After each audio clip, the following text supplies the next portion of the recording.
Welcome to Warrior Class. You're muted. Something not sounding off for some reason. Welcome to Warrior Class, where the teachers whip ass, and you will too if you pass. Can't hear Belay.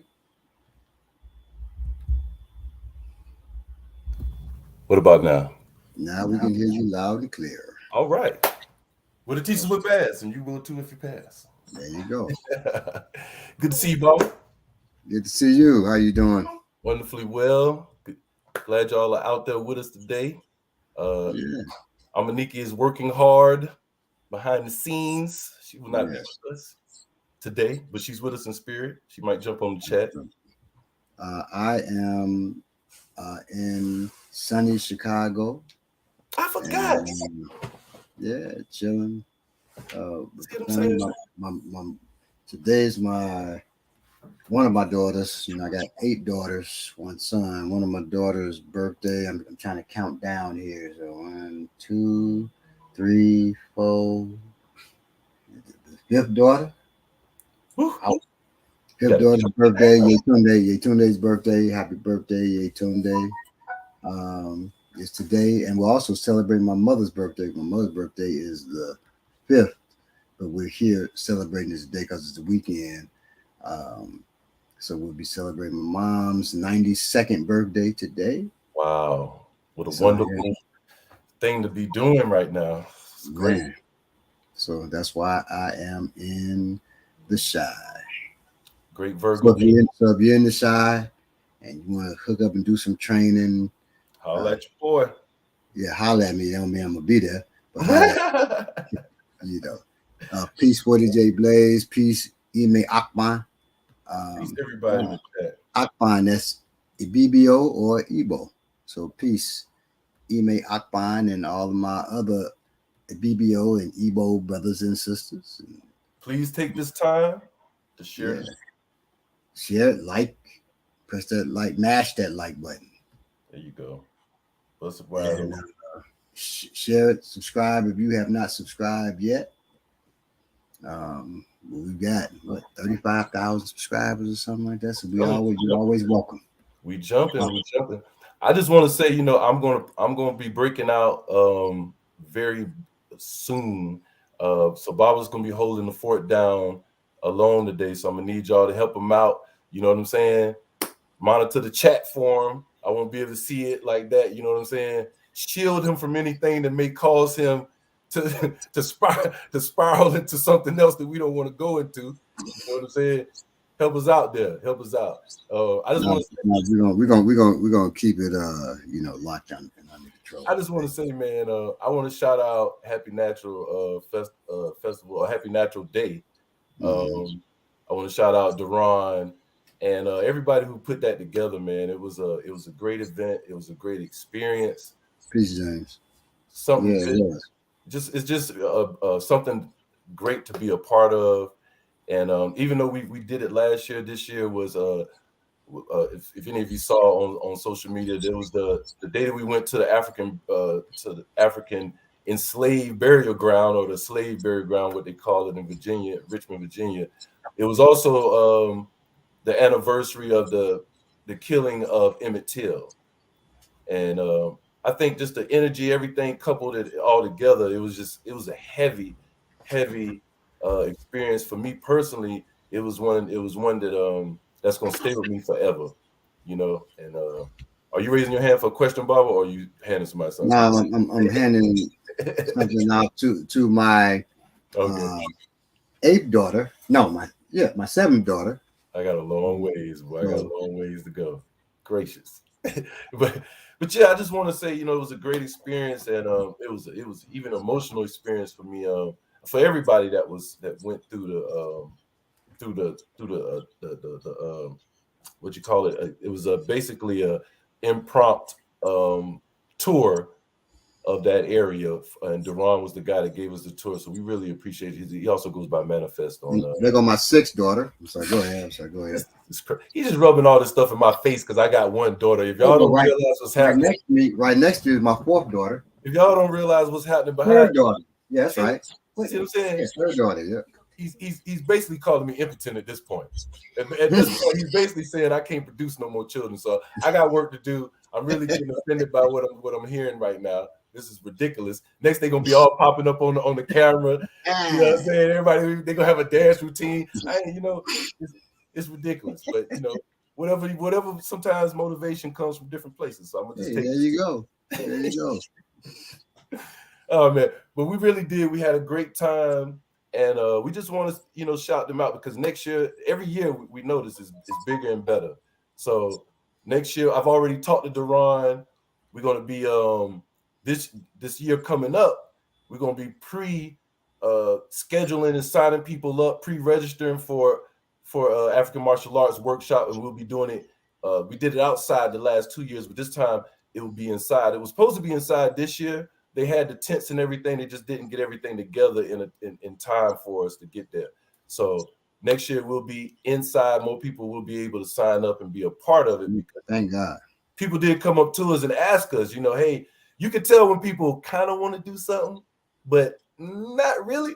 It's like, man, I wanted to jump out there with you. Like you felt that heat. Did you really want to jump out there with us? So and you can't blame people for that.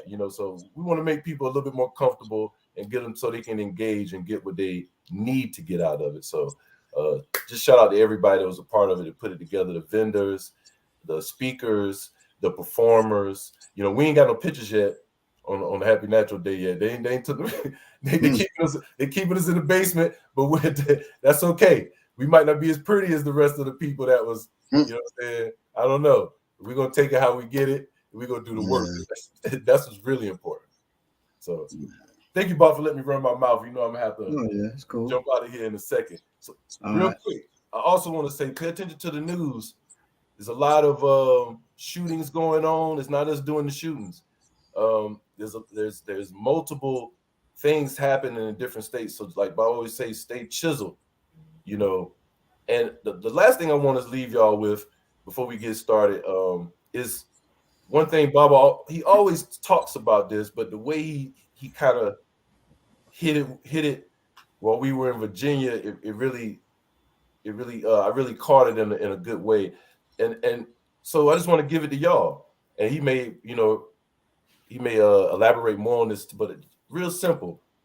If you got something that you feel like that's what you're here to do, and that's your cause, if it's whatever it may be, if it's childhood literacy, and that's what you feel like you're here to do, and that's what you do 7 days a week, realize you may not be able to convince me to be on board with you to go all the way where you're going. I may only do funding for certain things or whatever, and I'm really good at that, but I'm not a revolutionary. I might be pro-black. Figure out the difference with yourself, but I may not be as revolutionary about what it is. So when you come to me, don't try to convince me to be revolutionary. Just meet me where I'm at and deal with me right there. In a way, we call it, I'm 7 days a week person. I'm about my people 7 days a week. If you only about your people on Mondays, then we're going to get with you on Mondays. You know what I'm saying? Use people where they at, so you don't end up expecting things that you're not really going to get. And when people are ready to do something else, they'll do it. They'll initiate themselves into that. Right. You don't have to keep trying to hit them in the head. This is one of the biggest lessons that I continuously learn with health, because I teach wellness, health and wellness. I want certain people to get it. It's certain people I know, grew up with. A friend of mine just died last night. Rest in peace to Torture. One of my friends that we was in music together. He's a big guy. And he hits me every now and then in the DMs, for information. And I give it to him. I gave it to him when he asked me for it. And but I could never press him. If I press him, he go away. Like, yo, you need to do this, you need to do that. Okay. But if I just don't say nothing, he'll come to me every now and then. And he was doing better, but it's hard when you had a lifetime of doing bad, all of a sudden to try to just turn it around. It takes time. And that's something else to remember. So, meet people where they at, help who want to be helped, and the people you can't help, you just can't help. They got to want it. So don't frustrate yourself trying to get people to do things that may not even be within them. You know, that's a long story. Baba, of course, he made it real short, compact, and beautifully said. I can't give it to you that eloquently, but I think you get the point. You know, but I'm gonna let you have it. All Oh, right, and just even everybody, whatever we believe in, we think that's the best things since sliced bread and the invention of the spoon. mm, Um, so we believe in this thing. We feel it's right, and so we want to proselytize and get people into it as well. But it may not be right for them. you both. Um, and then as you mature, your approach to it or your thoughts about it may be different. But while you in it, you don't know that. You don't know as I mature, things going to change. I'm going to grow and approach different. You don't know. You may not grow, but you don't know one way or the other. So you're preaching about something that next year you may not even believe in. So just always just be careful when you do that and never look down on people because they don't believe like you believe.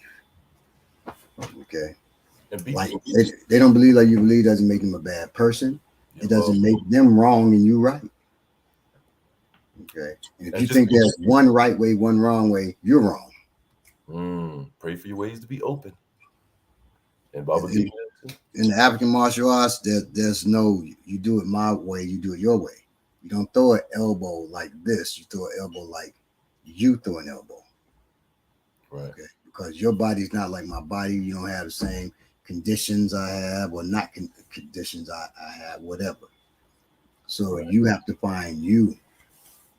And like that, like the great American Kalanji Jamachenga said, I'm just blessed to be. I'm just grateful and blessed that I was even brought into this world to be awake and conscious and into and in the movement that I'm in.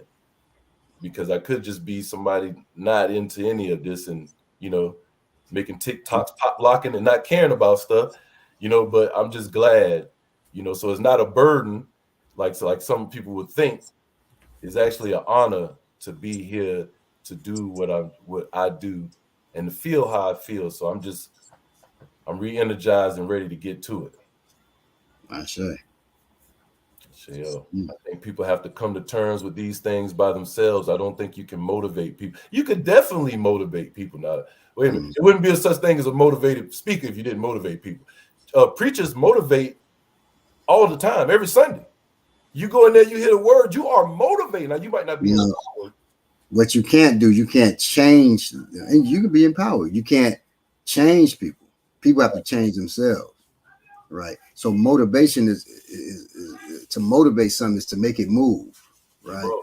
So I can get it moving in this direction, but I can't walk in that direction for you.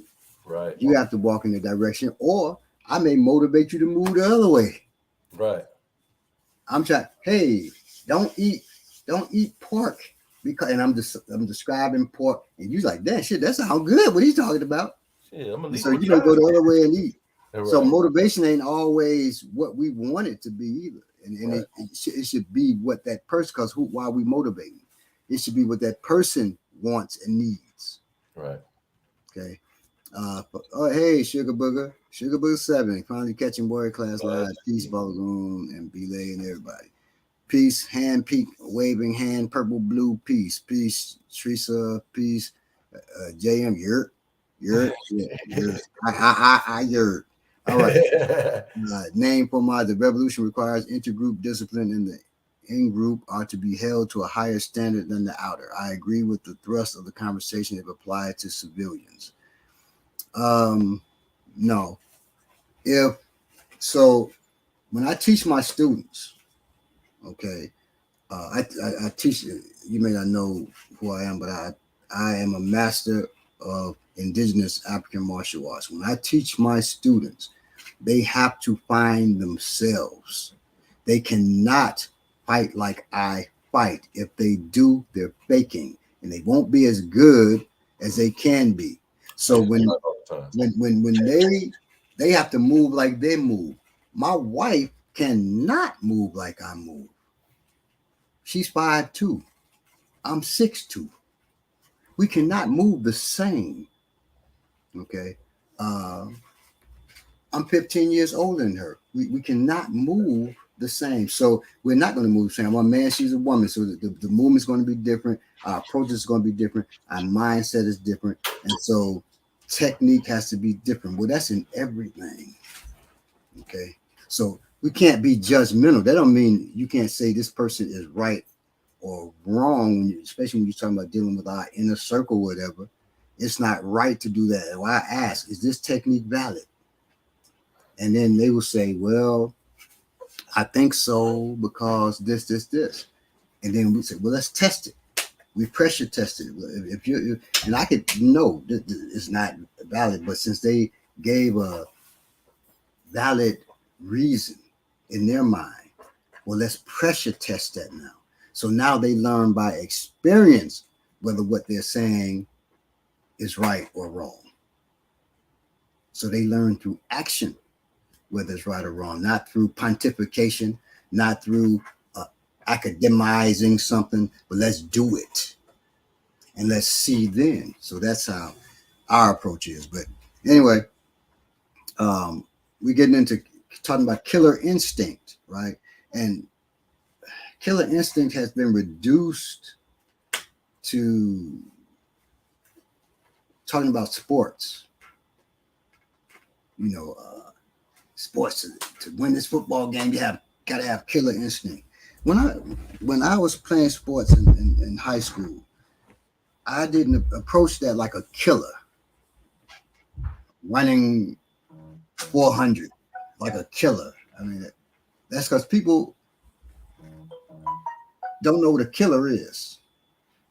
Okay, so or they just use it as just a broad term. Killer instinct means this and that. Well, what does killer instinct really mean? And when you talk about from killers, what does it mean? As warriors, we have to be willing to kill. But so, what is an instinct first? An instinct is an innate, typically fixed pattern of behavior in animals in response to certain stimuli. Now, when we say animals, that includes insects and that includes human beings. For this conversation, we're not going to get into a debate whether we're animals or not. Some people take issue with being called animal. But anyway, for example, so it's an innate, typically fixed pattern. Innate, you're born with typically fixed pattern of behavior in animals in response to certain stimuli. For example, babies cry when they are hungry or wet. That's an instinct, right? And the stimulus is they're hungry or wet. So they behave this way. They cry hungry or wet. They cry for other reasons too, but that's just an example. Hey, Bob, I just want to say peace before I dip out. All right, peace. Be safe. Y'all enjoy the rest of the show. All right. Thank you. Or roosters crow when their internal clock tells them the new day is dawning. It's not because they see the sun or anything. I mean, we had some roosters and they were waking everybody up. So I put a blanket over the cage they were in, right? That didn't work. Next day, I'm like, how are they doing this? They can't see. The sun is blocked out with the blanket over the cage because it's their internal clock. They don't have to see. It could be a blind rooster. It still would crow at the dawning of day because its internal clock tells them it's an instinct and it's stimulated by the dawning of the day. Okay. So what is a killer? A killer is one who kills. To kill means to take life, whether of a human being or an animal, deliberately or by accident. That's to kill. On the other hand, to murder, because we have to be clear on those two things because they're different. They're not interchangeable. To murder means the illegal or immoral taking of life or to kill the innocent. Okay. Now, for our Christian brothers and sisters, I'm not a Christian. Uh, I have read the Bible 3 times. It's for me, it's a book of study. It has value in it. So I uh, read it cover to cover 3 times in my life, and haven't been a Christian since I was 12 years old. I really, since I've never been a Christian. At 12, I was just given the choice: go to church or watch the food cook on Sunday. I chose watching the food cook on Sundays. Okay, and even if you don't go to church, you can still be a Christian. But I never considered myself a Christian. And now I am a Ifa priest. I'm an African traditionalist, just so you know. But for our Christian brothers and sisters that say the Bible says, "Thou shalt not kill," no, that's not what it actually said. That translation is wrong. It's from people who think they're interchangeable. The words are interchangeable. The sixth commandment, which was written in Hebrew and translated into English, says, "Y'all shall not retzat," okay, or tershat, right? Uh, that means murder. Thus, the Torah says, "Lo tershat," you shall not murder. In Hebrew, the word for kill is harag. It doesn't say lo harag. It says lo tershat, which means do not, you shall not murder. Okay, it doesn't say you should not kill. So killer instinct is not anger or vengeance. It's not rooted in blind fury or so-called righteous rage. Killer instinct is a combination of confidence, concentration, and tenacity, and the physical skill and ability to complete the task, plus the proper mindset to take up and complete the task in the first place. It's to kill now, to take life. To develop killer instinct, we must first develop mental toughness because people naturally have an aversion. It's natural to kill, but people have an aversion to it. That's a developed aversion to it, right? So we got to develop mental toughness before we develop killer instinct. We train mental toughness by teaching people how to deal with extreme situations, by teaching people how to focus effectively, by teaching them the importance of confidence and how to build and maintain that confidence. Like for us, every time we have a test, we test in the elements. It doesn't matter. The test is set for this day. It doesn't matter whether it's snowing, raining on that day, uh, blazing hot, freezing cold. We've been in all of it, right? We took a test one day. It was snowing so hard. I mean, the snow was up to our knees. Still testing, still pushing. Made it through the test, and I'm out there with my students same time because I'm also testing myself. A test, you're testing yourself, right? Um, what do you know? What are you willing to do to survive? Um, are you able to survive? So those things are tested, okay? And we test you in the element. We're building up mental toughness, and throughout your training too, we're building up mental toughness. We help others really visualize the battlefield, wherever that battlefield may be. It could be a city neighborhood, the boardroom, prison, or actual soil and sand, okay, by integrating the 5 basic senses.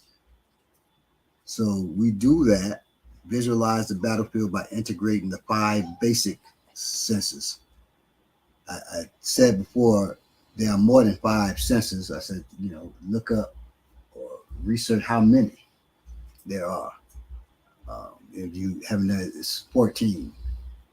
And we'll deal with one of these weeks the senses, all 14, okay, how they apply to our survivability. But the 5 basic ones is how you use those to train mental toughness, right? expose them to and discuss what they'll see, hear, smell, touch, and even taste. Okay, those are the 5 basics. Do this, and for those who haven't been there, the details of combat won't be such a shock to them.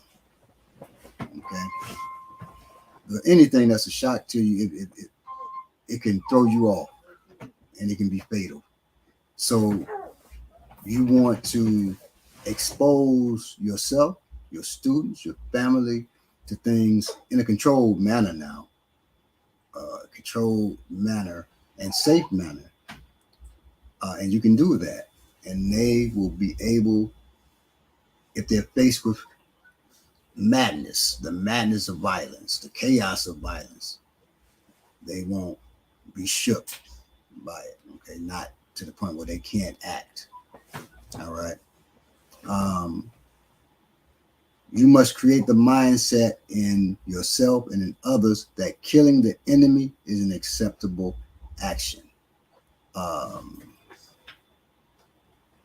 Incorporating hand-to-hand fighting, knife combat techniques, takedowns, throws, and other close quarters battle techniques will help to create killers. If you can train a person to stab someone, you can expect them to shoot the enemy when required. You must create the mindset in them that killing the enemy is an acceptable action. Like I said, now, killing someone becomes more difficult as the means of their demise becomes more personal. For example, strangling or stabbing somebody is more abhorrent than psychologically to the average person than shooting somebody. Okay, you shoot from across the street or from 30 feet away, that's nothing like stabbing somebody. You feel their breath on your face. Okay, that's different. You feel their heartbeat slowing down, that the blood from them dripping on your arm. That's different from shooting somebody from across the street or from 300 meters away. Totally different. All right. When I said if you teach somebody to stab somebody, they're more likely to shoot. Real situation. A brother had a student. Brother teaches shooting. He had a student that was flinching every time he was shooting. He's flinching, closing his eyes, flinching. He said, "Can you help me with that?" I said, "Sure. Have the brother come to my class this Sunday." He said, "Okay. You're going to teach him, certain things, gun techniques." I said, "Just have him come to class." He comes to class, and I taught him what we call energy drills, where he's defending himself while we're punching 2 inches from his face, and he's punching at me same time, right? So he's punching, I'm punching, and there's a set pattern that we do for the energy drills where you're getting used to getting punched at in your face. Okay. After that, we got into grabbing them, throwing them. He didn't know when it's coming. Grabbing, throwing them. Boom. And the whole class doing it to each other. Grabbing, throw. Then we grab, throw, you try to block it. You can't block, you get thrown.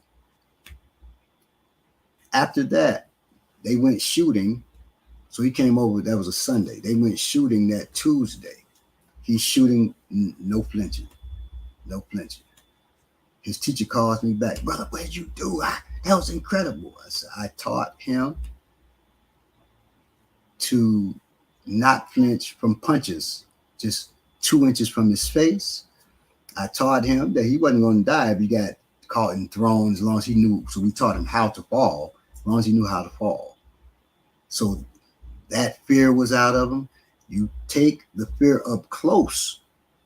That's more abhorrent to human beings. Choking somebody out, throwing, biting their throat out. That's more abhorrent than shooting somebody.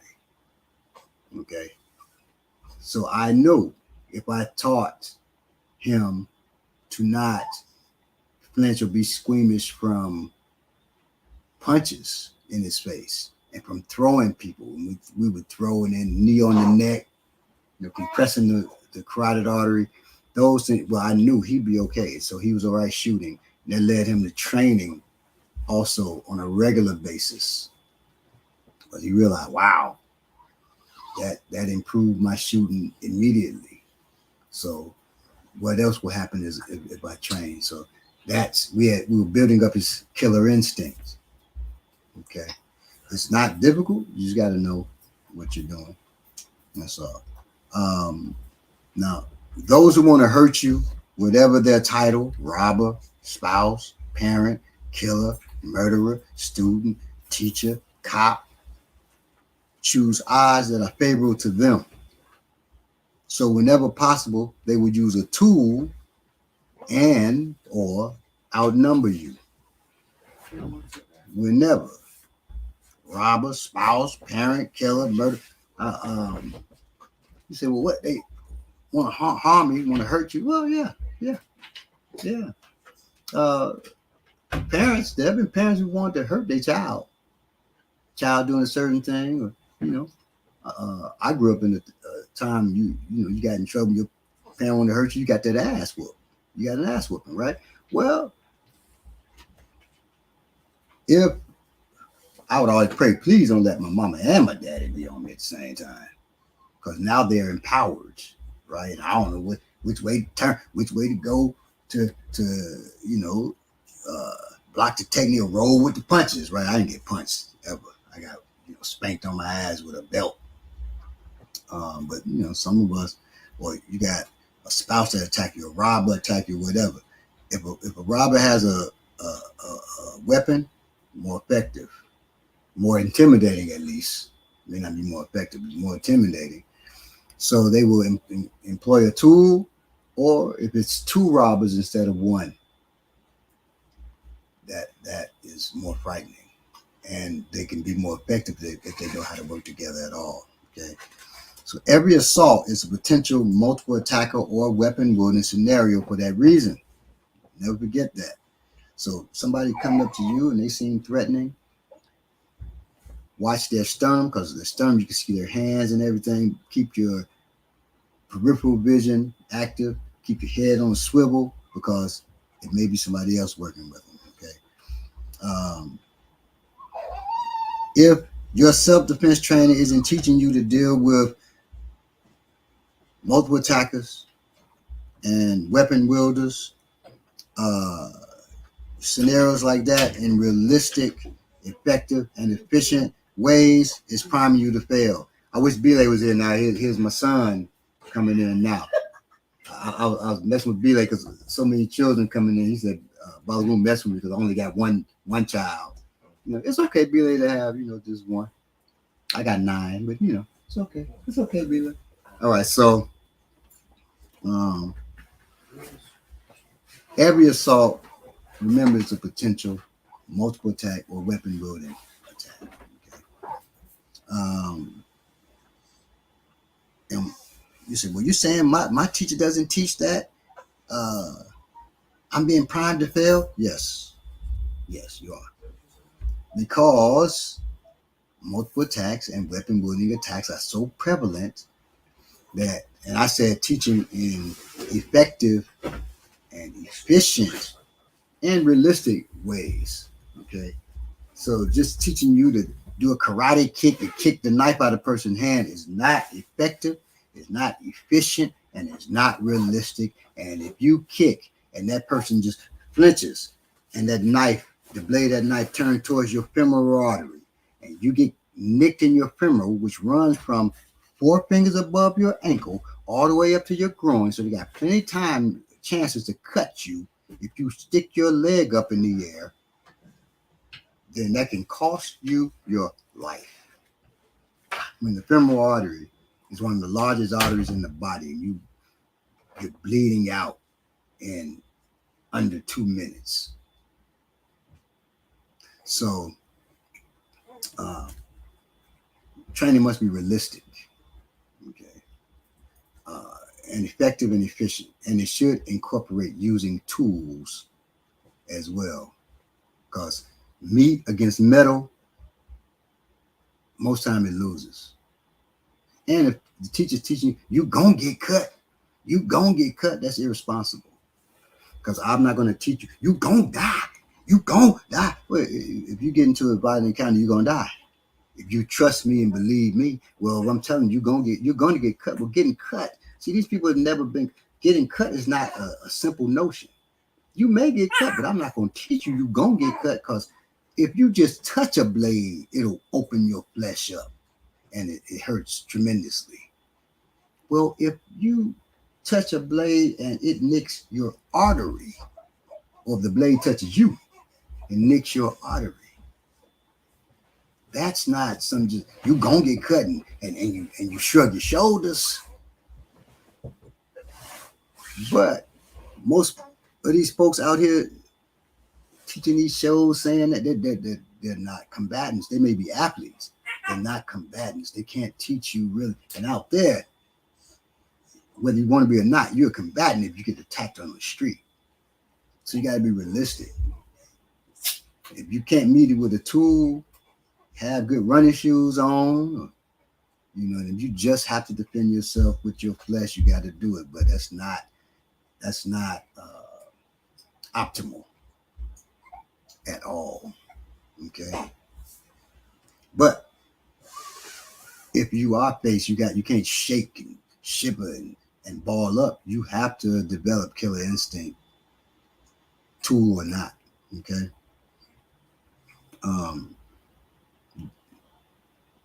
Multiple attackers, weapons, those are the most dangerous of scenarios, right?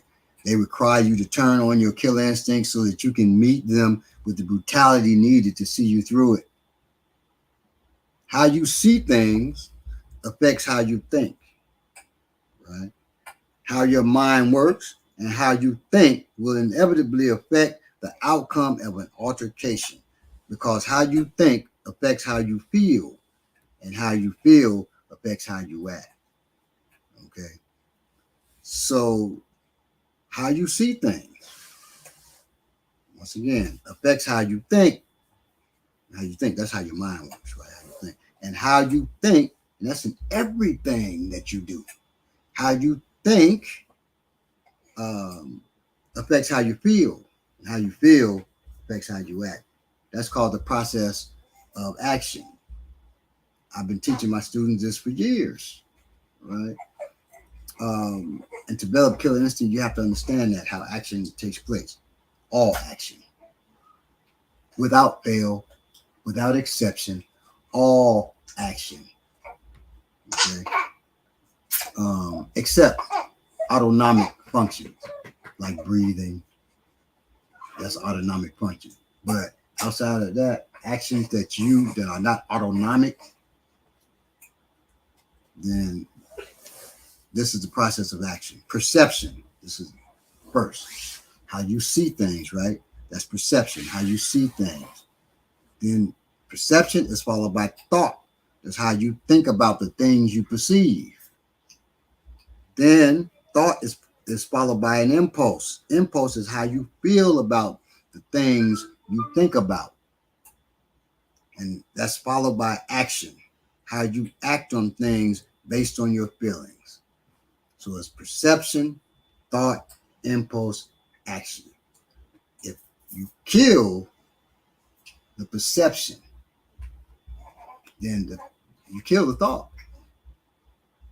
The impulse never takes place. So they don't feel a way because they didn't think a way about you. You change the perception, and then the action never takes place. Okay. If you look like a victim, you walking around look lost, I'll say. You look lost. Well, in a predator's head, and it's primary and secondary predators. In a predator's head, a person looking up, looking around, they don't know where they're going. They perceive you as a victim. So the thought of victimizing you comes into their head, and then that is a feeling. I'm victimized this person. They're jumping. I'm gonna take advantage of this. And then the action takes place. But you kill the perception of you being weak, or you kill the perception of you being lost, or not able to defend yourself, you kill that perception based on your movements and your attitude and other things, what you carry, then that excuse me, y'all, then that that kills the thought, oh, this person is a victim. You've killed the thought based on how you move, just simply how you move. Okay. And that kills then the impulse. The impulse doesn't take place, and then the action of victimizing you does not take place. That's how the process of action works. Okay. But you can say, well, not victimizing you is an action too.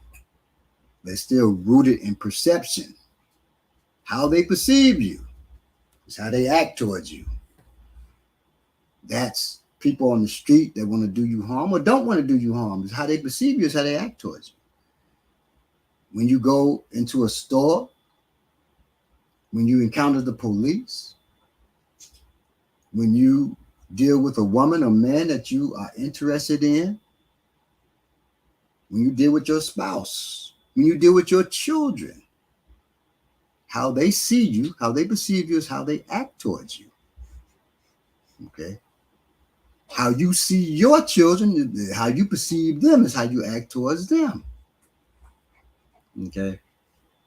So perception, thought, impulse, action. That's the process of action.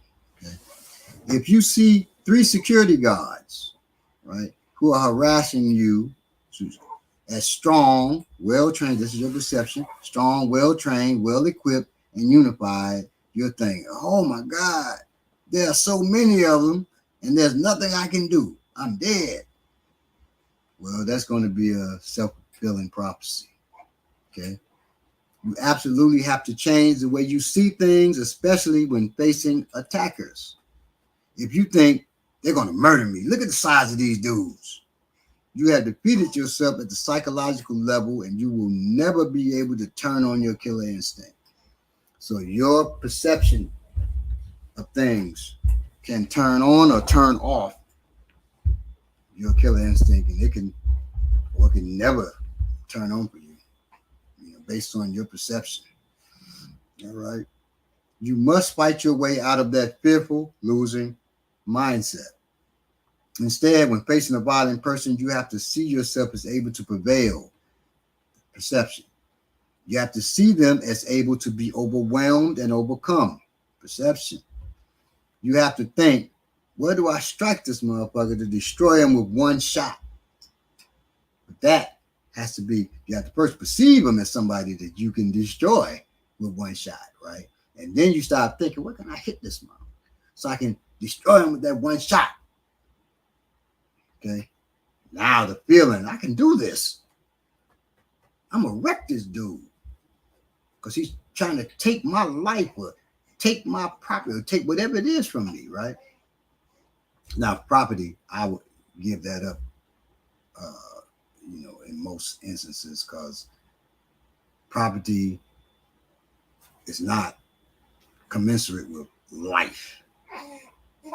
But property is one of the things that we need to live. Food, clothes, and shelter, right? So my property, like my wallet, no, they can have that. My house, I'm gonna fight for that. Okay, you cannot have that. You cannot come in my house and take control of it or whatever. It's not gonna happen. So you have to decide what I'm gonna do, right? Look at, what can I hit to destroy him? What opportunities do I have here? Thinking that if you don't want to think about destroying, what opportunities do I have to deal with this person that's attacking me? Okay. Don't see yourself as a victim ever again. Don't see yourself as a victim ever again. See yourself as victorious. Okay. Remember, perception, thought, impulse, action. Once again, that's the thought. That's the process of action. Perception, thought, impulse, action. Okay. But here's the thing. You can't build that kind of mindset at the last minute. Okay? It has to be trained and ingrained before you're staring into the faces of a gang of white supremacists who aren't going to let you leave without a fight. Before your abusive spouse chokes you unconscious again, you have to have already trained and ingrained in your mind, I'm not letting that happen again. Okay. So watch the warrior class videos. We've been doing it now 2 years. Watch those videos with someone you trust. We're heading into, towards 3 years. Well, next year. So we've gotten into, two. It was 2 years for us in July. So we're getting there over 2 years, right? So go back, watch the warrior class videos with someone you trust, and y'all work the techniques together over and over again. Today we're having a discussion. Y'all can, the ones where there's discussion, there's no technique. Most have technique, but y'all can work the discussion. Go deeper into the discussion. Work on exercises to build up your confidence and things of that nature. Okay. And then where there's technique, work those techniques. You may say, okay, in this episode, they're doing 3 techniques. I try to limit it to 3 so it's easier to absorb. Let's work these techniques for a week, an hour a day, or 2 hours a day.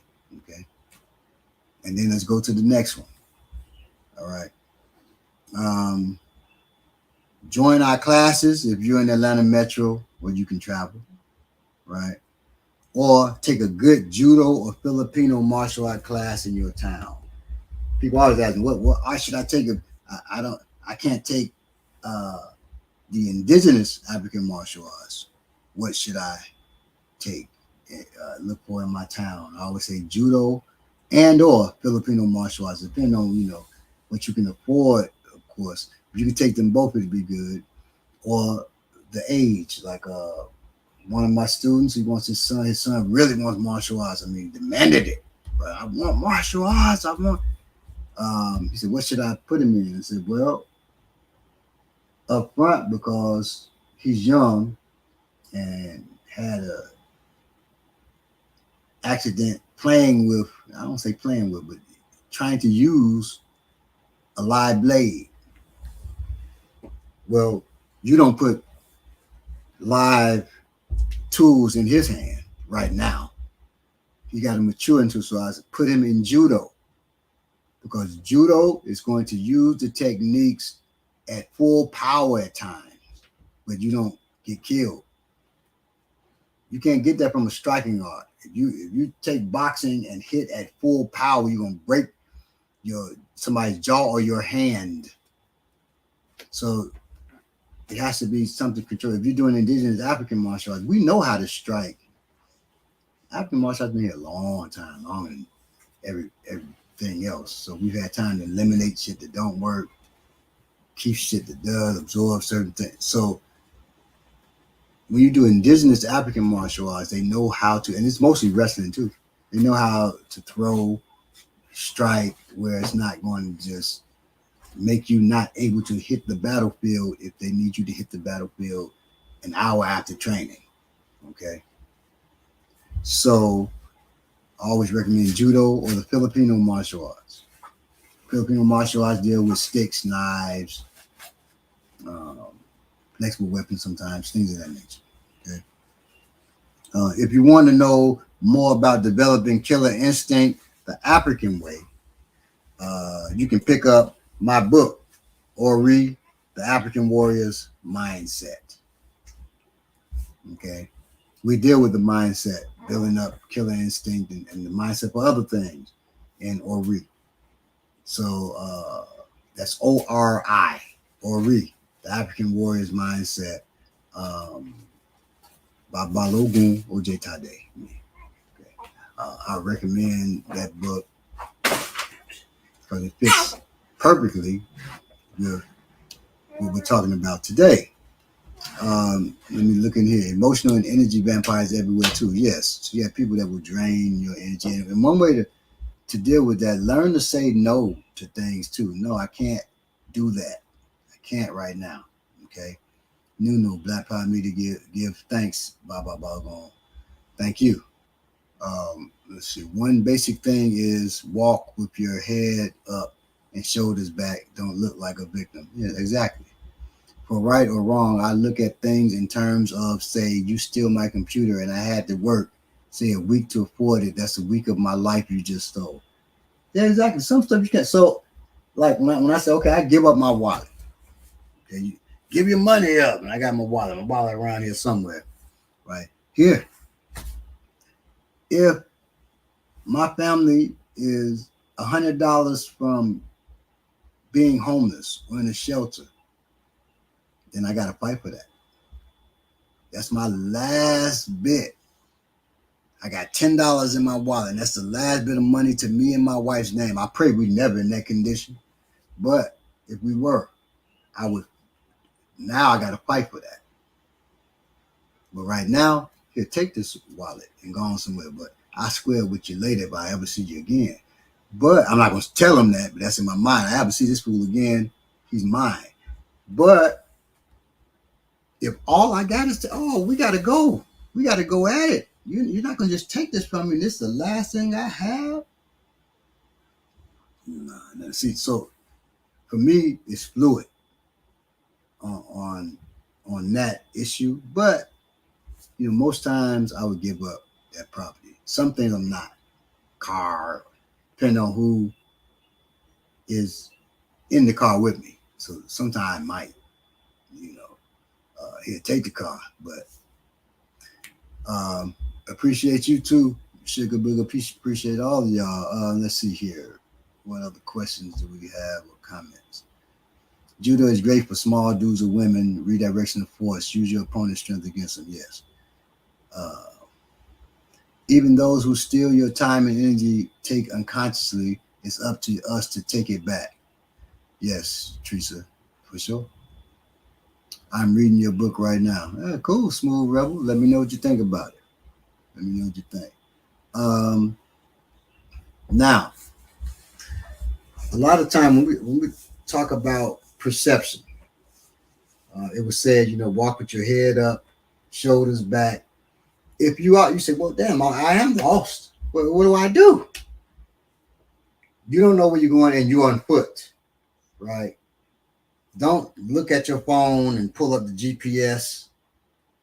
If you have the GPS pulled up, act like you taking pictures somewhere or something. Yeah, that's cute. And you're looking at the GPS to know where the hell you go. If you got to use a GPS, but the person, if they behind you, they can see what you're doing. One thing you can do is say the street the street sign is right here. I'm 300 feet away. I look up at it then, read it. If you need glasses, you can't see, well, that's going to be problematic. Have your glasses on or contacts or something. If you can't see, this is a tool. Have your tools with you. Okay. Look up, real quick, just enough time, 1 to 3 seconds at most, get the name of the street. Okay, I know I'm on this street. Now, like here in Chicago, it's easy to find your way because Chicago's on a grid. So if you don't know, I'm on 47th and Cermak, but I got to go to 58th and Cermak. Well, you got to walk 11 blocks on Cermak to go from 47 to 58, right? It's a grid, so it's pretty easy to find your way here. Someplace like Atlanta, where I now live. I grew up in Chicago, but I've been living in Atlanta for 24 years. Well, the streets are angular, and that's more difficult. When I first came to Chicago, I'm like, where's such and Peachtree? I was looking for the what's it called? The Sunflower Cafe. It's a vegan cafe.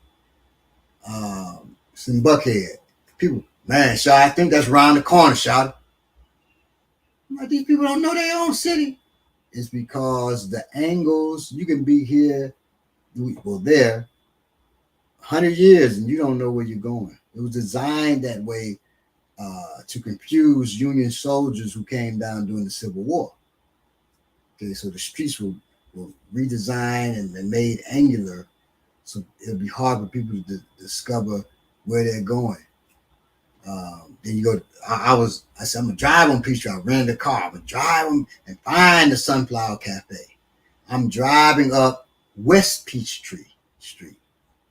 I would have never gotten to it. I drove for probably about an hour and a half. So Atlanta's not that big to people from the big city. So I end up driving out to the suburbs somewhere. I don't know where the hell I was going. Then I end up turning on the Peachtree Walk. Then I go up the streets of Peachtree Lane. I said, oh my God. Right. So know where you're going if you can, depending on where you live, especially. Know where you're going ahead of time. Map that out. If you have to veer off that path, you may have to write it, keep it in. If you know you're not good with directions, keep it in your pocket or something so you know. You can have it in your phone. Like I said, look like you taking a selfie. Who's texting me? Okay, I got to go to so and so. Then you say it to yourself, but don't look like you're lost. Okay, I was walking downtown Atlanta to the library, and I'm doing my thing, looking at the streets. I know I got to go to a certain street. I say, okay, and the library is coming close. I feel somebody close to me. I start walking slower, and I hear their footsteps now, and their footsteps slow down. So what the hell? So I turn around right into the. I do not recommend this for folks unless you're highly trained and you have tools on you, you're ready, or whatever, because you're going to be in engagement now.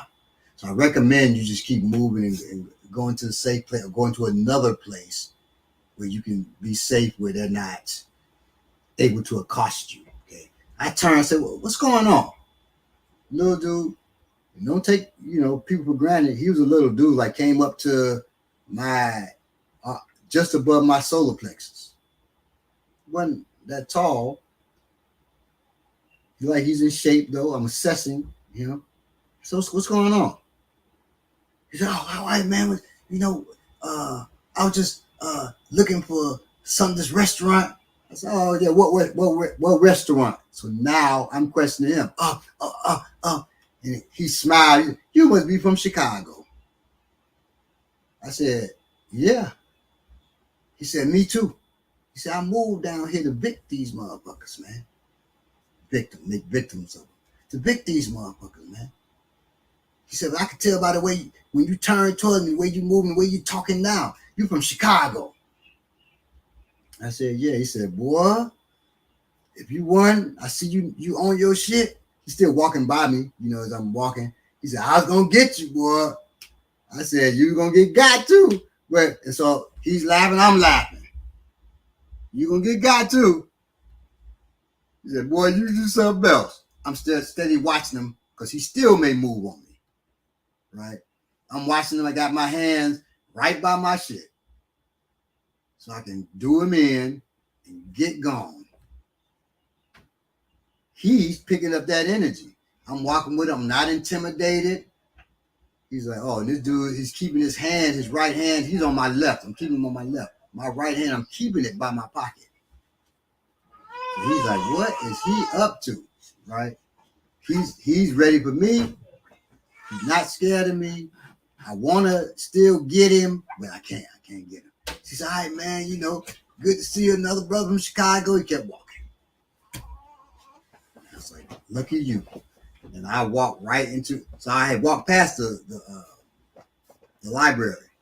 I walked up to the end of the block. He kept walking. He didn't look behind him. And I turned around and then I went into the library. He said, well, man, you wasted that time going past. Yes, because I don't want him to know where I'm going. And I don't know exactly if he's by himself. So when I walk to the end of the block, I'm able to look around. When I turn around, nobody else is there. I know I'm good. At least, because they could have been hiding in the trees or something. They want to do all that. Well, come on. I mean, damn. Right? So I pretty much knew I'm safe now.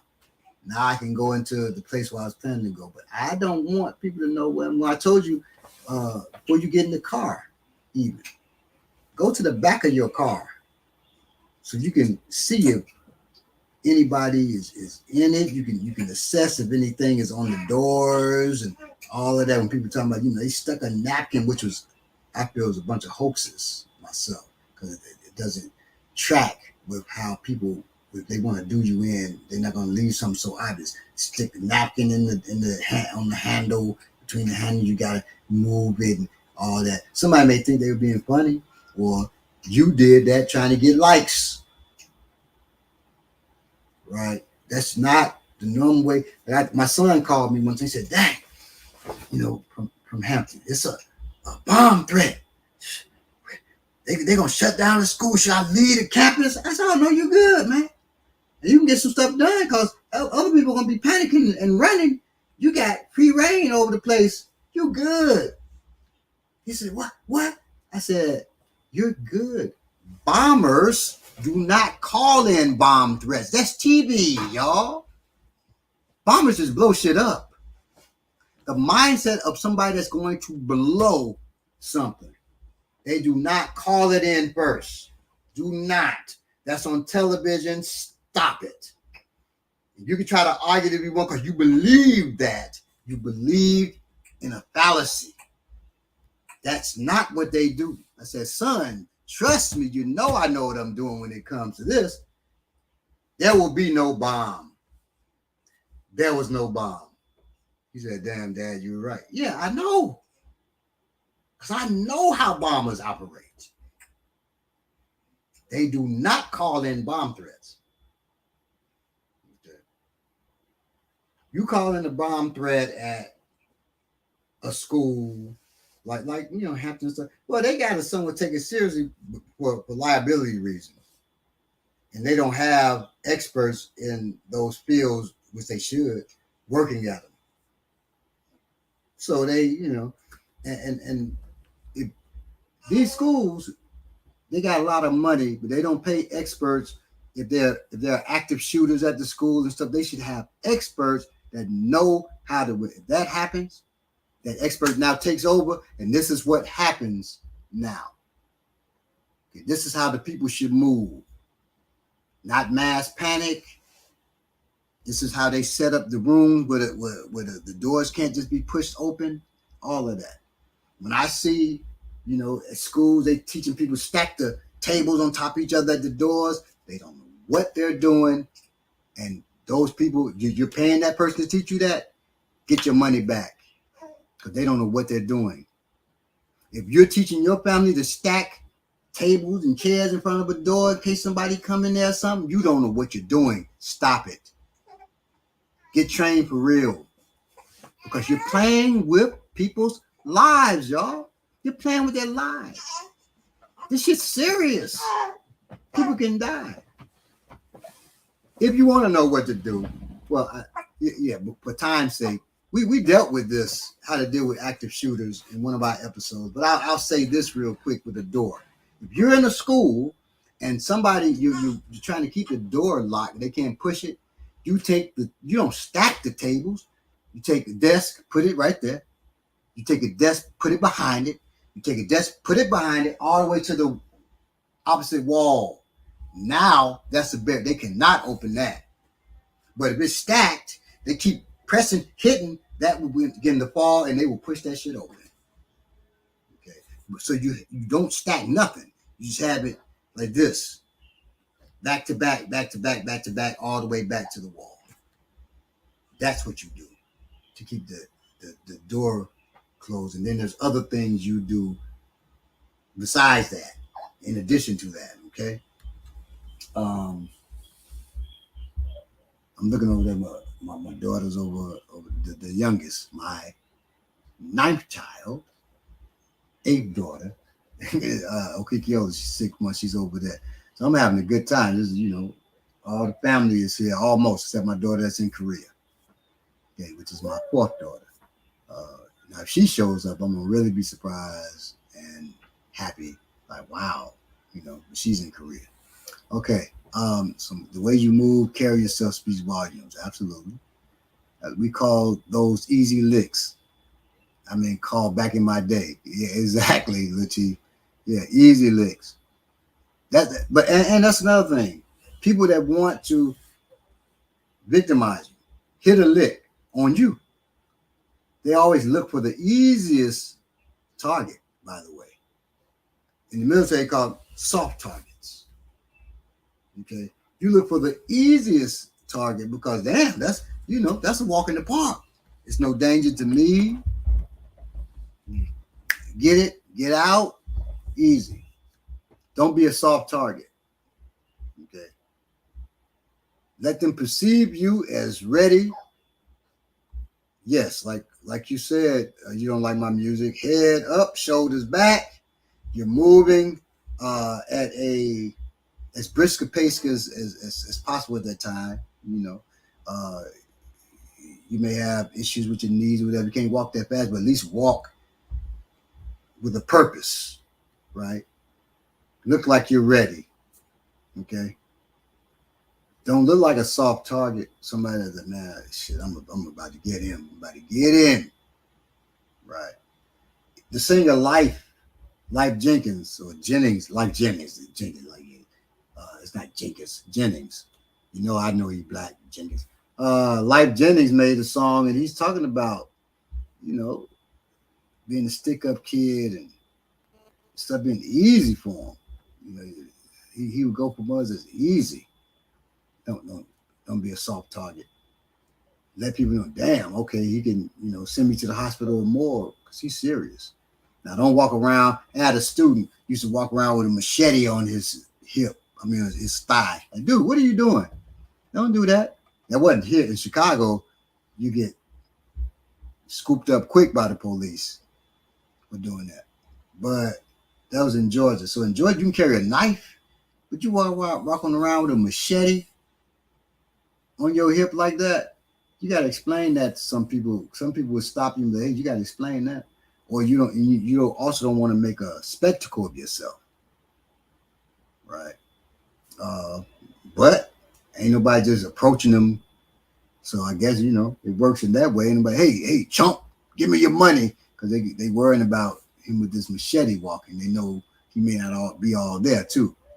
But we can carry knives here. Some states you can carry a knife as long as the knife is under 5 inches. I think the blade is under 4 inches. The whole thing 5 inches.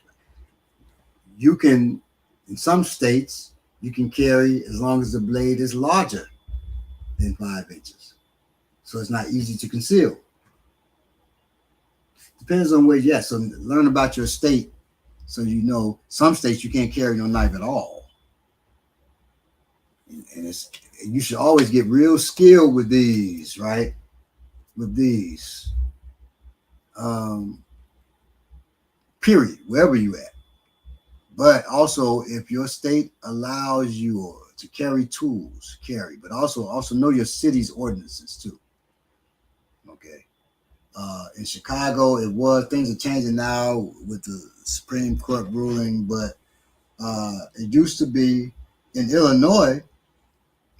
You can carry a gun, but you can have it in your car as long as it's separate from your ammunition. I think in Chicago it goes by that, but in Chicago you can fire a firearm unless you were security on duty. Someone is at the front door. Excuse me, y'all. Unless you were security on duty or you were a police officer. They're real strict.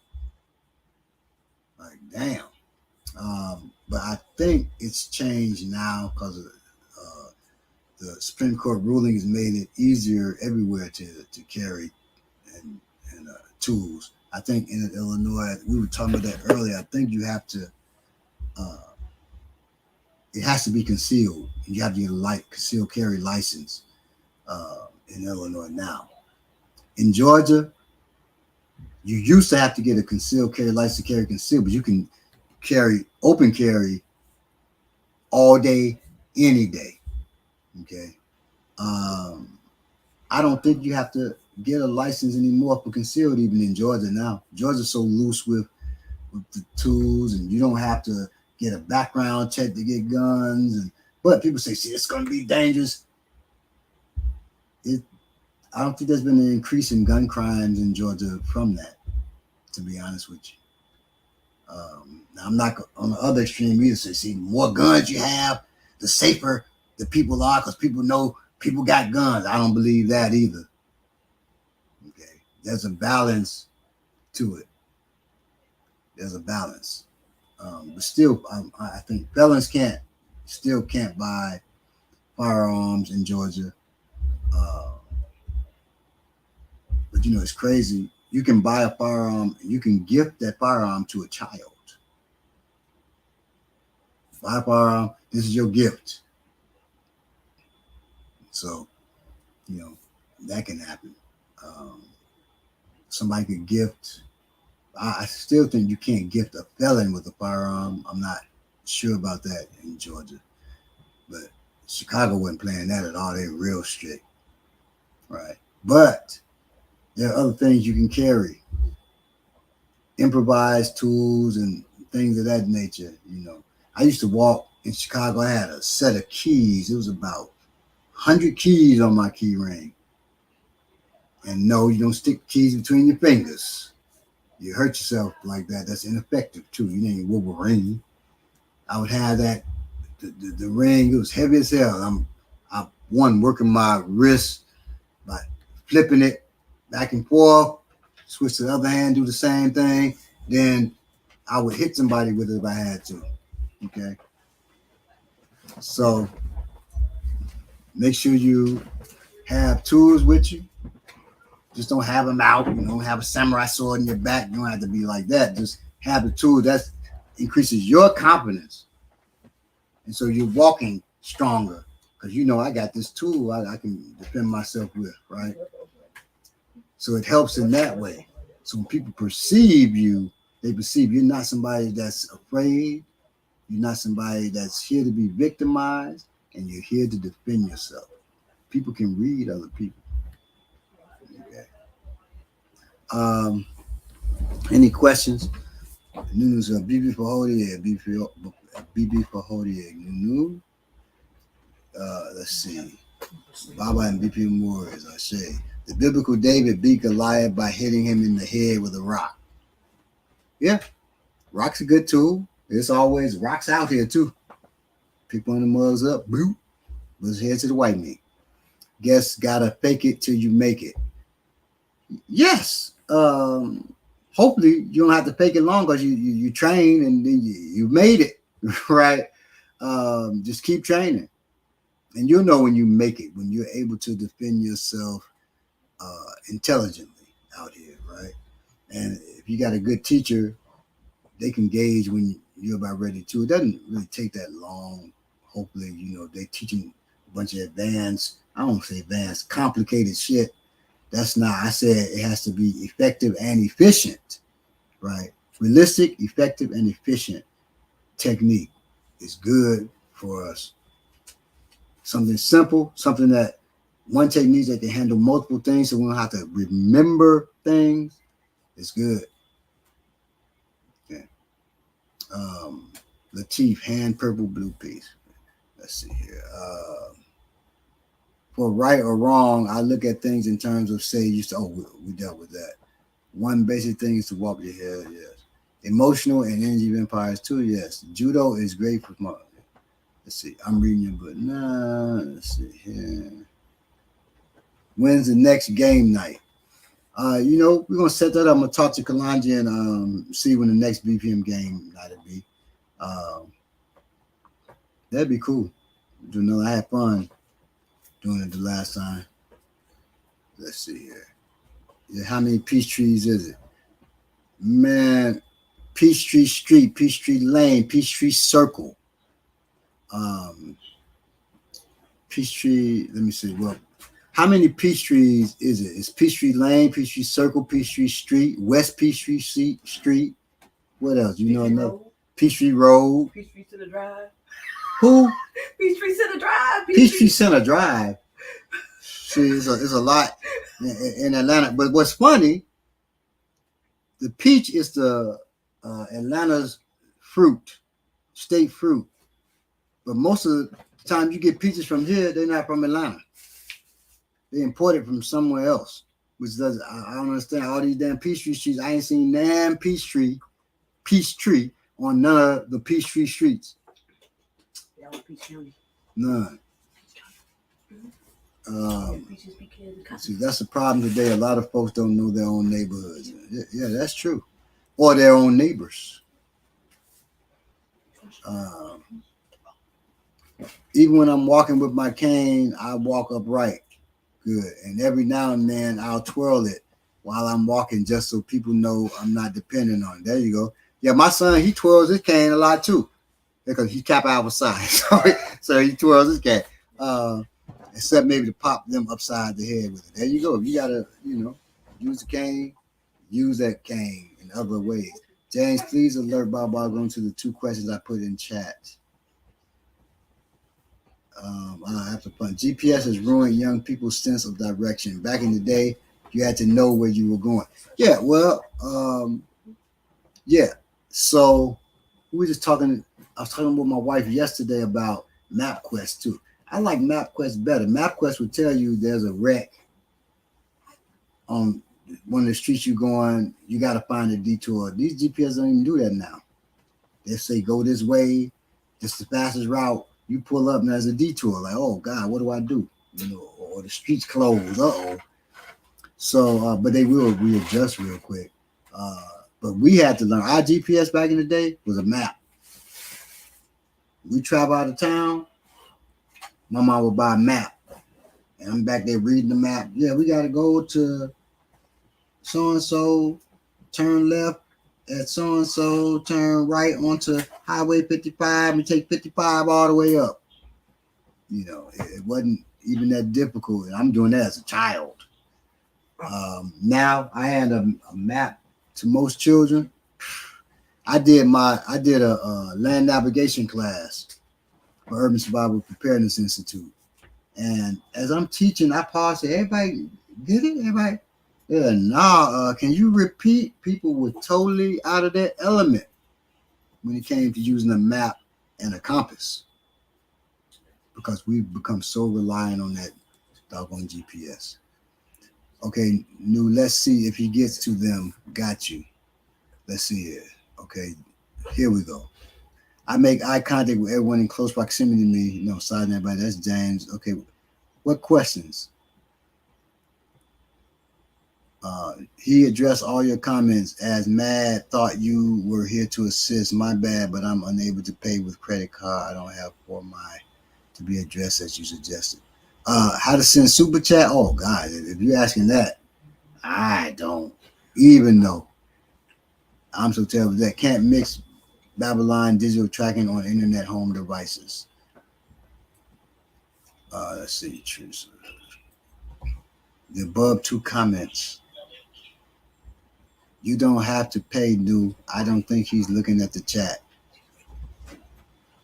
Oh yeah, so normally one of us will look at the chat while the other one's speaking or something like that. But here by myself, I'm trying to look at it, but that's difficult. I gotta learn from Jared how he does that. Dr. Ball, how he, let's see. I thought maybe you thought my green color made me a mad or mod or something. Okay, I just support the channel. Thanks for your support, Teresa. Thanks for everybody's support. Walking and listening to you, Baba, with confidence. Love it. Ashe, Sandra Edwards. Yeah, I thought you were a mod. Teresa, okay. Balagon Nunu got questions he wants you to address. Okay, if you can post them for me now. You can't even live in a house where there's a gun in Chicago and Illinois. Really? Now, it wasn't that bad when I was here. You can't live in a house with a gun? Is a taser you mean a felon can't live in a house where there's a gun? Is a taser a good tool to carry? No. So think about tasers and stun guns. Student of mine bought a stun gun, and I said, "Let me see the stun gun." Stuck it to my chest. Said, "It ain't doing that." Yeah, stuck it to my side. Said, "Man, don't rely on the stun gun." He said, "I want to do that." His wife was like, "No, Baba, don't let him stick himself with it." She's seeing me stick myself with it. She still was so programmed, like it may kill him. He's younger than me. He's 20 years younger than me. He can't. He can. You telling me that he can't? He can take this. He's trying to sneak it to himself. She's Baba. I say, "Hey man, don't do you. Your wife blaming me for you doing this. So don't put it on yourself." And I'm not telling any of you all to stick a damn stun gun to your chest or your neck or anything. I'm just telling you what I'm not a Superman. So don't rely on the stun gun. I am telling you that though. Don't rely on the stun gun. And a taser is worse. A taser can hit you. Now I've never been hit by a taser, but I know people who have and have fought the police. But the prongs of the taser it leave burns in you, but it won't necessarily stop somebody. So you may just piss them off. Okay. You know what's real good? Flashlight, crenulated bevel on it, so you can strike with that. You can also use it as what it is, a flashlight. Right. That's good. Um, if your state lets you use a knife, that's the best tool for self-defense. It's not the pistol. The knife is. Okay. And it's the safest. If you shoot and miss with a pistol, you may hit it could be a child, an elder, your spouse, your best friend, whatever. That's dangerous. If you know how to shoot, less dangerous. But a knife, you say, well, I can stab my friend. Your friend should not be close up on you and you're wielding a knife, telling people to get back. Your friend should be, yeah, like you said, and they standing right there next to you. That would be foolish, right? So a knife is really one of the best. A pistol, it requires the muzzle, that's the hole that's in the end of the barrel, to be pointing at its target. A knife, it could just, you grab somebody's wrist, they jump, and it just touches you, it open you up. Knife is a beautiful tool, okay? And the best one for self-defense. But your state gotta allow that. Just gotta be patient. Knew he's about to answer questions. Okay. Yeah, like, share, and subscribe. Let me see. Greyhound dumped about 20 of us out in Sacramento. I'm assuming Sac, the station. I don't know. Sac, the station in middle of night closed, no benches. Waiting all night on cold concrete. I used GPS to walk half mile to a Denny's to pee. Wow. So I'm assuming, yeah, Teresa, you're a sister, cause a brother wouldn't have done that. He just went around the corner of Greyhound and peed. Let me see. It's about the peaches. Laughing a lot. But why didn't Greyhound let you use the bathroom in there? Oh, middle of the night, it was closed. Okay. No benches, damn. Let's see. Sacramento, California. Yeah, I had Mace in one hand, GPS on phone in the other. I rewatched the game night episode a good 5 times, ready for part 2. Oh, cool. Know how to read maps. Ah, good, Sandra. We may do a map land navigation class here on here. They used to call that orienteering. Yes, orienteering, land navigation, same thing. Baba, please show us pressure points to disable a man bigger than a woman he's attacking. So I don't know if that's one of your questions. Let me see here. My daughter has the baby with her. She's sitting right here. I can't. God dog it. Let me see if I can get somebody in here. But so pressure point. Let's see what you want to know.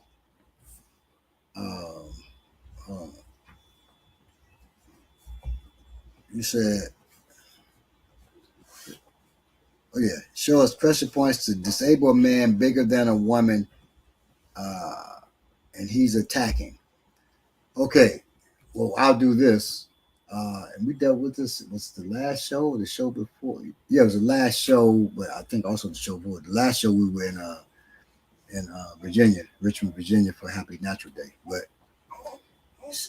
not a pressure point. So pressure points. Um, every time I come to Chicago, I think about this. When I lived here, pressure points require you to press, like say this cavity here is a pressure point. If a person has on gloves, it's hard to get it unless you really know where to go. Pressure point here, that's hard to get, especially if they got a coat on.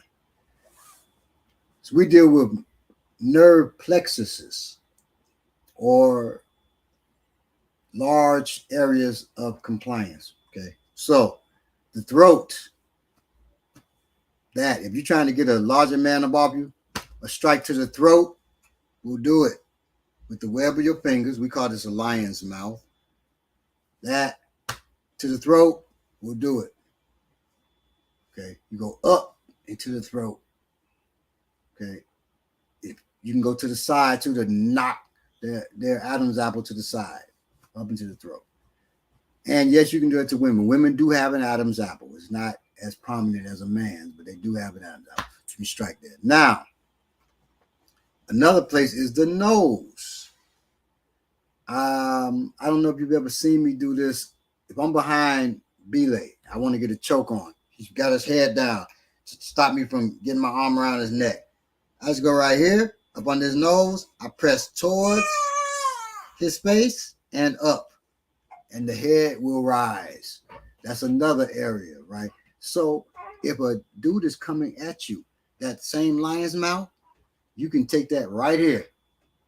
He will go back. And then you can strike the throat with it. So you push up and then push and immediately strike. Don't push, wait too long because he'll just bring his head back down. Push, boom. Once that opens up, if it's there, use it. You take that throat. And no, I'm not hitting myself in the throat. I'm hitting myself right below the throat where my collarbone is at. Okay. But you go up into the throat. And if I ever make a mistake and hit myself, you'll know it because I'm going to go, and then I'm gonna mute the phone. I'm gonna mute the microphone and put my hand over so you don't see me choking. All right. I don't plan on ever making that kind of mistake, but you'll know. Let's see. Baba, what do you think was the mindset of Daniel Penny while he was choking out Jordan Neely on the subway up close and personal? To keep it 100, I'm kill this nigga. That's what Daniel Penny was doing. I'm gonna kill this nigga. I'm gonna go down in white supremacist history. I don't know if you're thinking that, probably. I'm gonna kill this nigga. I'm killing him. Okay. It was up close and personal. So he probably did Brazilian Jiu-Jitsu, which is always up close and personal.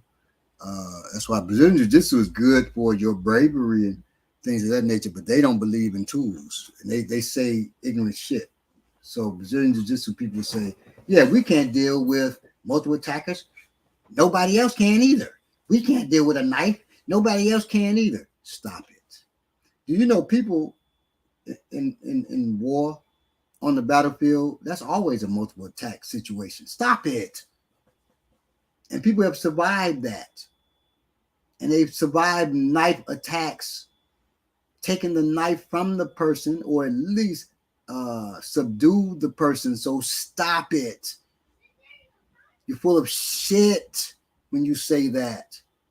Because your art doesn't do it doesn't mean it doesn't exist. That's why I never recommend anybody training in Brazilian Jiu-Jitsu, because they're arrogant and they say that to cover themselves because they are lacking. Like any martial art is lacking something. Be realistic. Damn. If an art's out here and they say, hey, this is what you do against a nuclear bomb. to knock the nuclear bomb back in the sky with a bat. I can't do that. I'm not going to say nobody can do it and I just saw the fool do it. I'd be like, damn, that was crazy. I wouldn't take that class because I don't want to take a risk. If a nuclear bomb hit, if I miss swinging the bat, I'm gone anyway. So I wouldn't work. But just using that as an example, man, relax and goddamn, stop being so arrogant because everybody can get it. Anybody can get their ass whooped. Anybody can die out here. That's why you keep yourself chiseled. When B-Lay was saying, I always say, stay chiseled. Stay chiseled. Stay ready. But you cannot be ready for every eventuality. It's an impossibility. Be as ready as you can and be creative. So I never encountered this. I move this way. See everything as a still picture. Well, this is similar to this, so I'll use this in that situation, but you ain't got time to think about it. That's training. So training under this situation, this comes, but you can't train about every eventuality. So now, anyway, so that's what I thought about his mindset. And, didn't mean to beat down on Brazilian Jiu-Jitsu, but that's the way it is. I noticed in Atlanta City Council meeting something about new bus station. Make sure they have benches at least outside if station in middle of night is closed. Yeah, most of the benches, the bus station, they do have benches. Some don't. So Atlanta doesn't. It really has sidewalks. Okay. So they have a bus station. I mean, a bus stop, but no sidewalks. So you're walking in the street to that bus stop. And Atlanta has enough money where they could build sidewalks. It'll be much safer for the people, but they don't. That's not their concern. But if it's a bus station, that's going to have benches.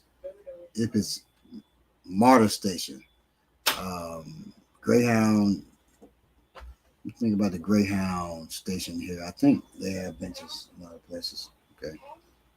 Let's see here. Watch because I think she's starting to awaken. Let's see. Better if station just open all night for folks waiting for transfers. Yes. Now, train station in Atlanta, it closes, I want to say at 12. I'm not sure because I haven't ridden the train so long, but I do know it opens back up at 4:30 in the morning. And I was a bouncer at this club called Club Vision.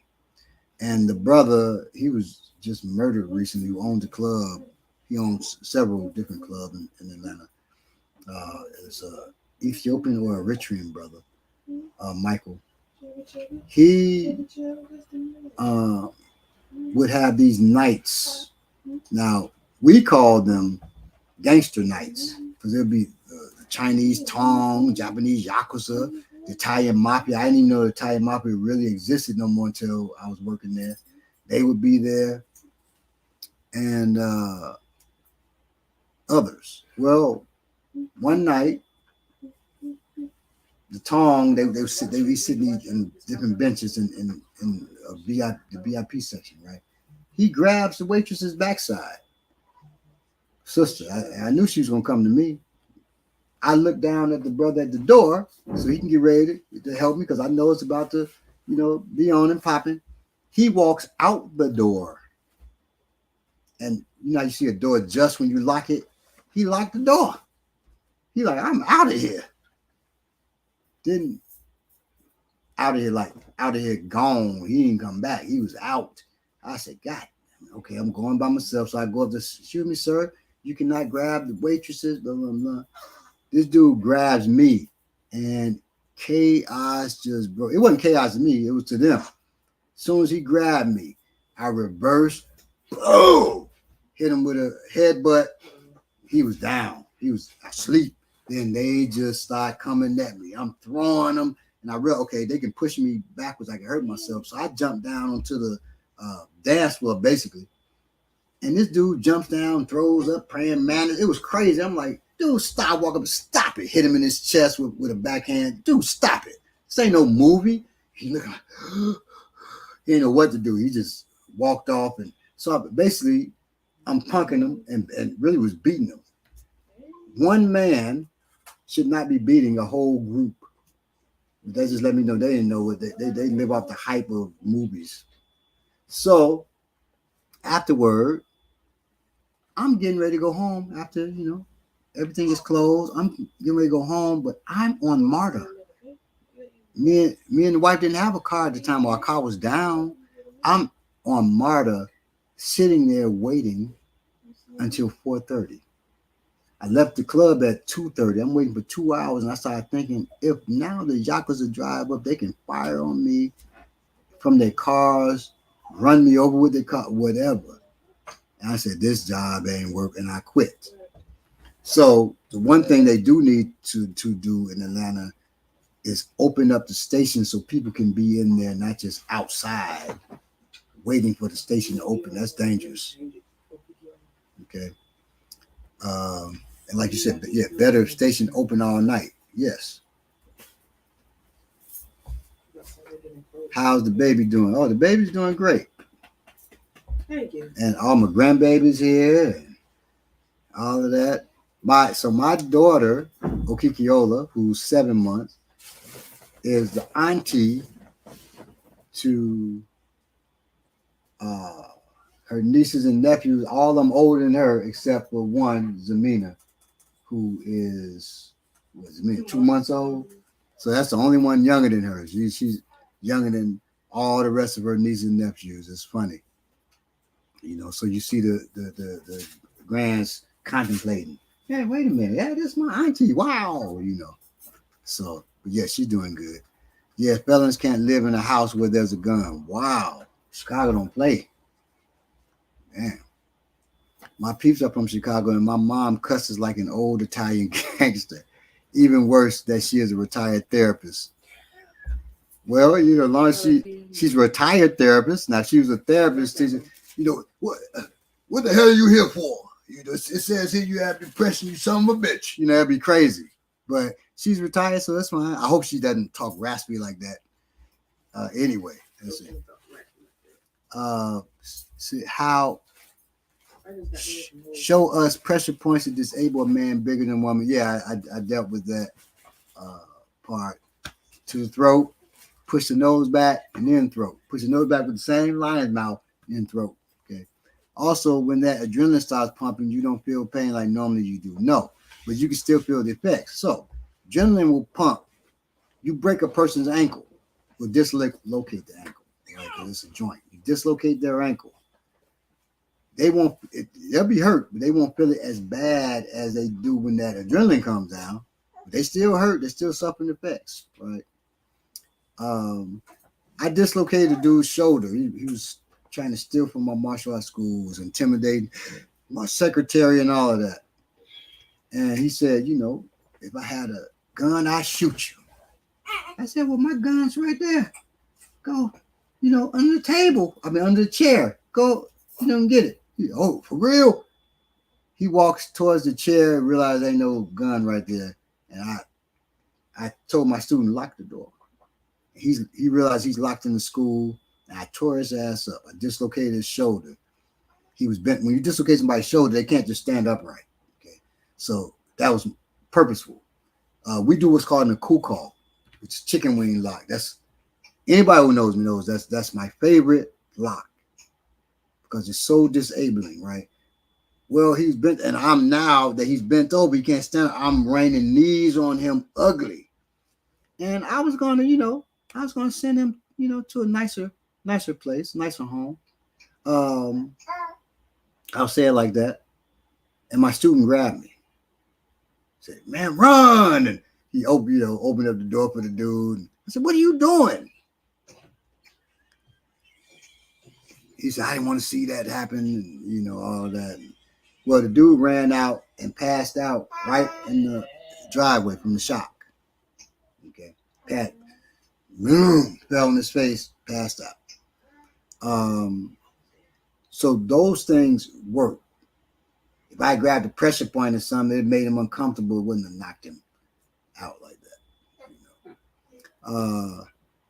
So adrenaline, he had adrenaline pumping, but he still passed out. The pain of that, the shock of really the shock of my violence. He wasn't expecting that level of violence to come at him. Right? You talking about shooting me? You had intimidated my secretary, talking about beating her up and all this kind of stuff. Well, let's do this. Okay. The eyes. Now, think about the eyes.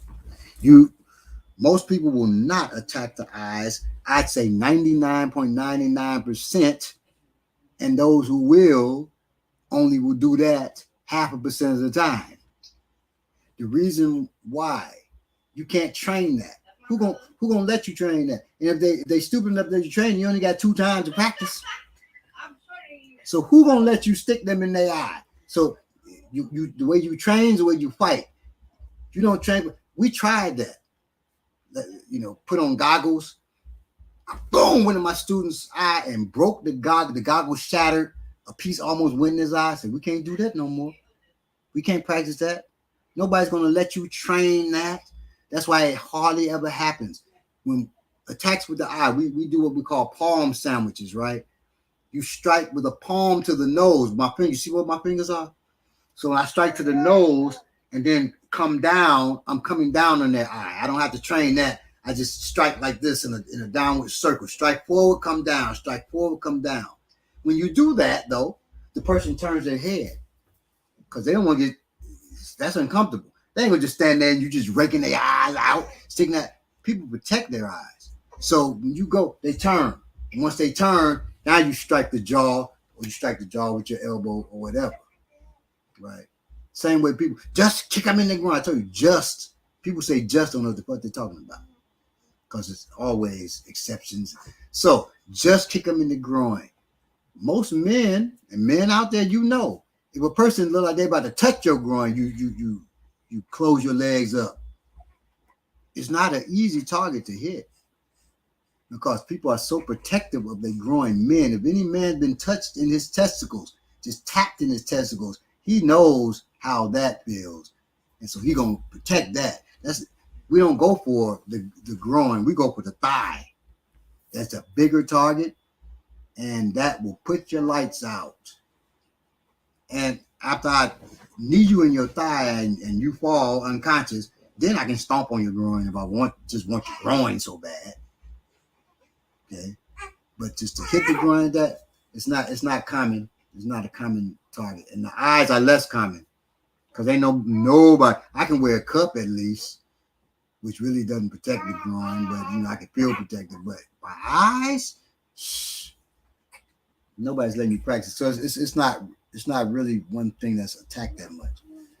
Baba, this is a little off the subject, but when will your next Sword and Soul or horror book come out? I am working on a Western novel right now, but my next horror book will be right behind that. So it'll be probably the early next year because the Western, I plan on that coming out the end of this year. So it'll be early next. It'll be either the end of this year or early next year. Next horror book, Sword and Soul. I'm not sure. That'd be a minute, Yapo, but we'll get to it. It's funny. I didn't know your name was God, what do you call it? Oh my God, it's escaping me now. When a name is made up of a bunch of different letters. Come on, Bamitale. They both different letters. So if I say mom means most original acronym. Thank you. Whew, boy. When you get old, you gotta rely on your children to help you out. So I didn't know your name was an acronym until I was looking at your website the other day. That's incredible. And so if you want to know what Yapa means, y'all, you can put your website in the chat, Yapo, and y'all can visit his site. It's a great site. Got some great information and books on there, and things of that nature. So books, videos, Up TV, all that good stuff. So check him out. And then you find out what the yapo yapo means as well. And never be afraid to run when you can. Yeah. Running is a strategy. Retreat is a strategy. Like many whites lack humility, so they set the environment for the violence against blacks with their tone policing. Um, yeah, unfortunately, many of us lack humility too. But yes. Also, will there be any more live readings of your work? I really enjoyed the one I heard a while back. Uh, yes, for sure. Definitely that. Yes. I was thinking the other day we may do one of my books on here for an episode, something like that. A good head, but to the bridge of the nose will f up a man's vision. Yes, if you want to. Yes. Now I'm glad you said that. Uh, you don't have to strike the eyes to blind them. Strike to the nose, elbow to the nose, fist to the nose, headbutt to the nose, knee to the nose. That makes both eyes start at least tearing up. A lot of times they're closed. So that's true. And that's where you can train, you can practice that without sticking somebody in the eye. Let me see. How can I communicate with Balagoon to get involved with African martial arts for me and my family? And that's incredible. How would you communicate with Balagoon? Sean Bates, I'm right here, man, or woman. I'm right here. So you can just talk to me. And by the way, my name is Balo Balogun Gun. Give him an email address. Okay. So the email address, if you want to contact me that way, African. So you African with the K, AFRIKAN, African Martial Arts at gmail.com. African Martial Arts at gmail.com. And I'll put it in the chat. African Arts at gmail.com. I'm on the broadcast, you all. My wife and my son just having a conversation right here while I'm on the thing. Ain't that something? Sorry. He says, I'm on broadcast and start narrating. Who? I said, you say, one broadcast, y'all is narrated on the broadcast. So, yeah, exactly. He said, you know, you're saying I'm on the broadcast, y'all, while, you know, I'm saying they talking on the broadcast. But let me see. What can we do if alone walking and law has no probable cause, but is driving alongside me with spotlight on me, but not saying anything? You know, that's happened to me before.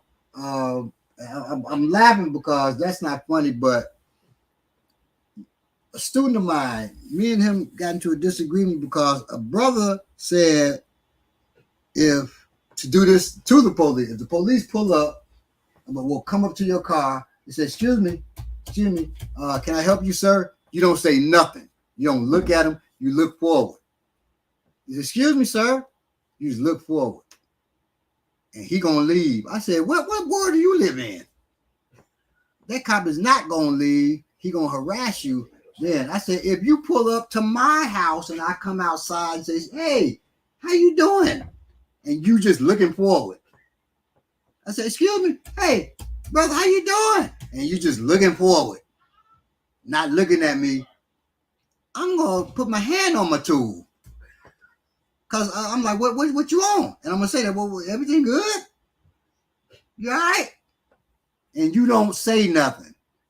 I'm gonna go in the house and say, well, babe, you know, let's get the tools ready. I don't know what he about to do. But if you come up in here, he gonna get blasted.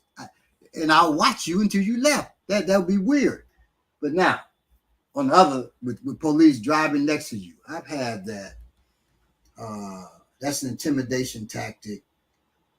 Don't turn and say, what you want, pig? What you want with me, pig? You following me? I mess around, jump in that car, whoop that ass. Don't do that. Just keep moving. Keep moving. For me, if it's a nearby store, I say, oh, here we go. I go in that store. Let them get out that car and follow me then, you know, and do what they gonna do. But they would do that looking at you. They did it. My student Amosun. driving. Well, he was in a car though. They're next to him, driving next to him. He looks and said, "Y'all all right?" And that got them pulled over and harassed, right? Because police are assholes. And they're looking for violence. The highest level of martial arts is avoidance. So try to avoid that shit. Okay. Excuse me for sitting back. Try to avoid them. Okay. My daughter's talking now. Now, how to disable or minimize targeting women for assault, or minimize police targeting women for assault. What to say, who to get on phone speaker. Okay. To force police to identify himself and explain to dispatch reason stalking. So I'm gonna tell you real with this. You want to, if you think you're gonna talk to other police to control that police officer, it's not gonna happen. Police have a loyalty to each other. In rare occasions, I called so and so, and that chief told them to leave me alone. That's rare. That's rare.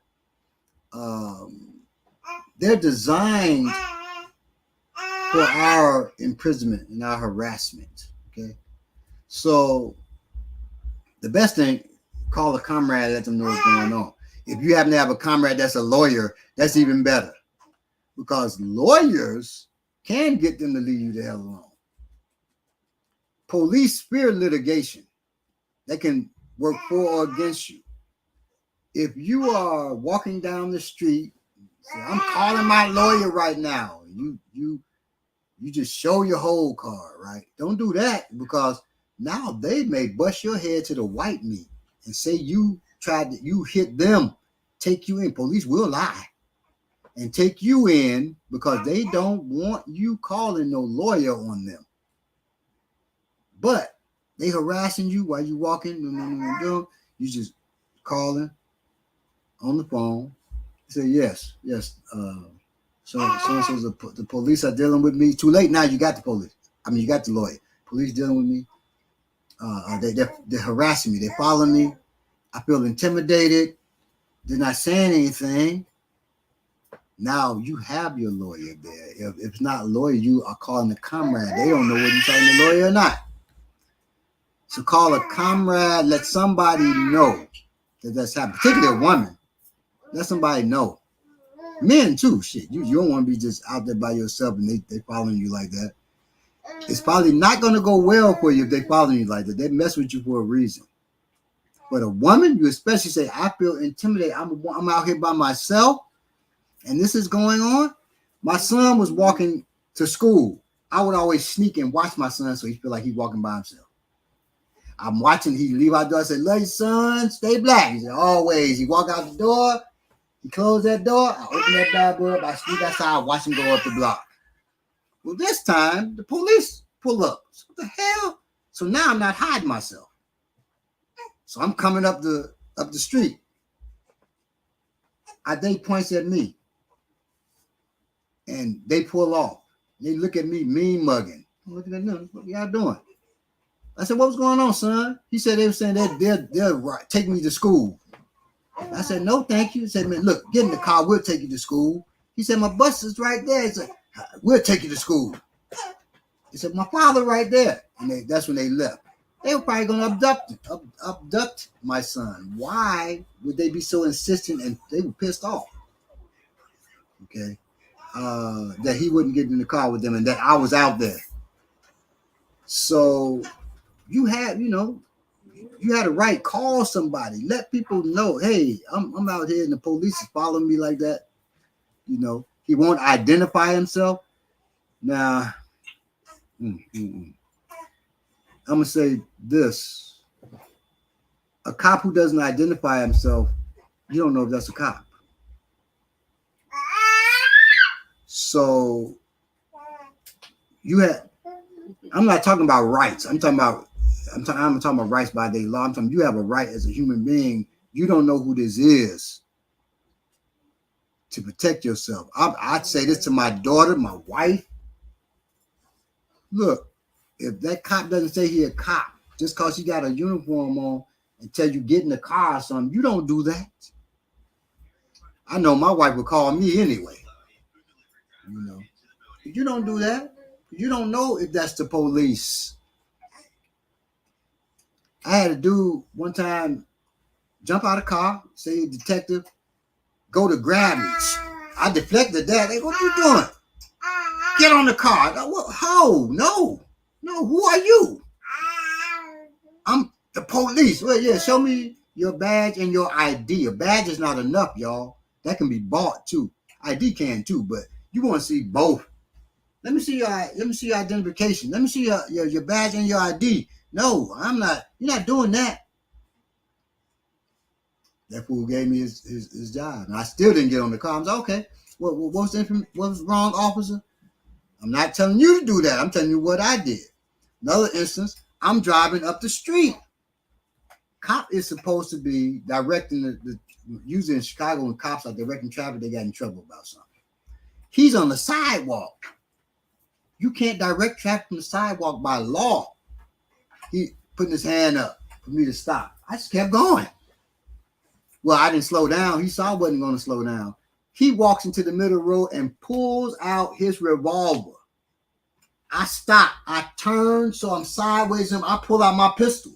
He's like, hey, what are you doing? I said, what you doing?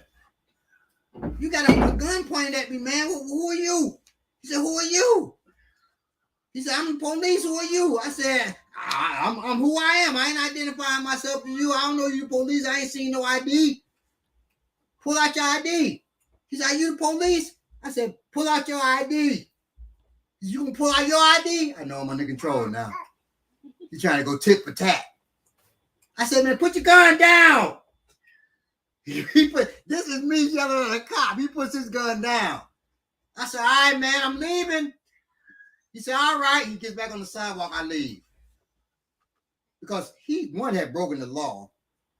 And you going to run out, pull your gun on me? Well, we're going to be firing up in this mug. And he said, shit, this ain't worth it. At that time, I was a man in my 20s. He was a man like in his late 50s, early 60s. It ain't worth it. I don't know who he is. I drove off. He still didn't know who I was.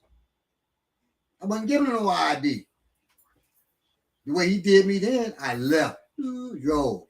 He wondered who the hell was that? He probably went home. Some crazy fool pulled a gun on me today. Did you shoot him? No, something happened where I was lucky. I felt lucky he didn't shoot me. Yeah, dude. Don't do that. You know, I'm not going to get pulled on by nobody, drawn on like that. And I haven't broken no law. I wasn't speeding, nothing like that. He's just going to try to intimidate me, which was stupid. I could have ran him right over. You know, whoa, your idea? All right, so, but once again, disclaimer, do not do like I did. I was a wild, crazy dude in my 20s. I was wild as hell. At that time,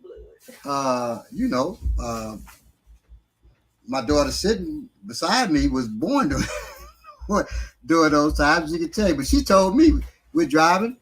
White man pulls up beside me. She laughed and she said, Daddy, give me your gun. I said, what? Give me your gun. I said, why? She said, I'm going to jump out and kill that white man right there. I said, what? What? Because he's a white man. I said, well, he ain't going to just let you shoot him. She said, I'm a 2-year-old. She was 2. She said, I'm a 2-year-old girl. I'm cute. I'm going to walk up. He's not going to be expecting it. And I'm going to pop him. I said, no, you're not. We're not going to do that. I'm going to drive. I'm going to keep driving. So, you know, I have interesting children. My son, we get called to the school, me and my wife. They said, we're concerned. I said, what? He said, because they had to finish this with a statement. He said, I can. I don't teach the children this now. I can. And you finish it. He said, I can cut off. My wife don't want me to tell it. I won't tell it. But it was hilarious. And the woman said, we're concerned that he wrote this. I said, oh, no, that's good teaching right there. I said, we taught him right, you know, because he knows to defend himself. against the enemy. So, they looking at us. Oh boy, this explains it. But oh my goodness.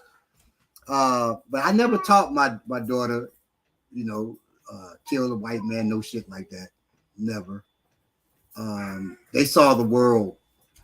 My daughter gave me 14. I can't remember what had happened. Oh, what was it when they killed Mike Brown? When they murdered him? She said, F the police. Okay. She felt that. And normally I'd be like, don't be cursing, but I said, I feel you, baby. So children see things. It's how we raise them and, tell them don't feel that way that we jack them up. Okay.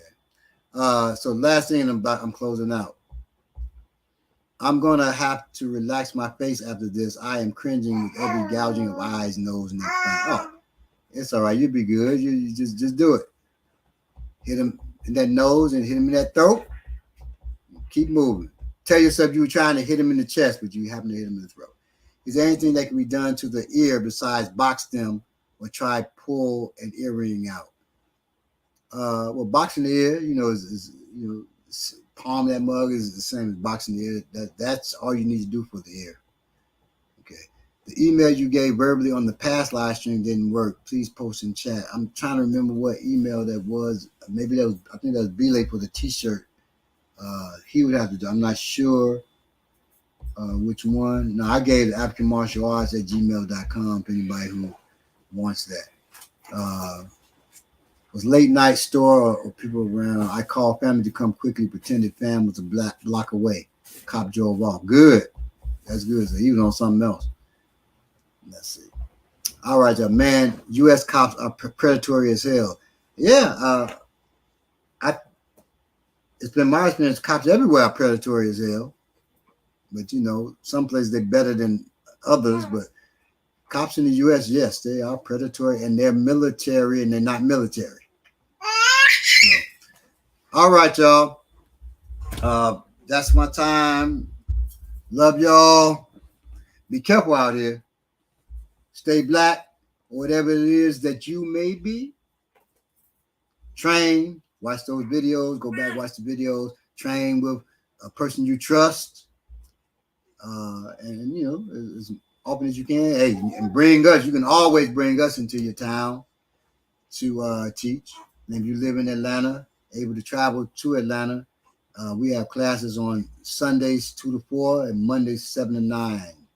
That's p.m. All right, y'all. Stay black or whatever it is you may be. Peace. And my daughter said peace. Yeah. All right.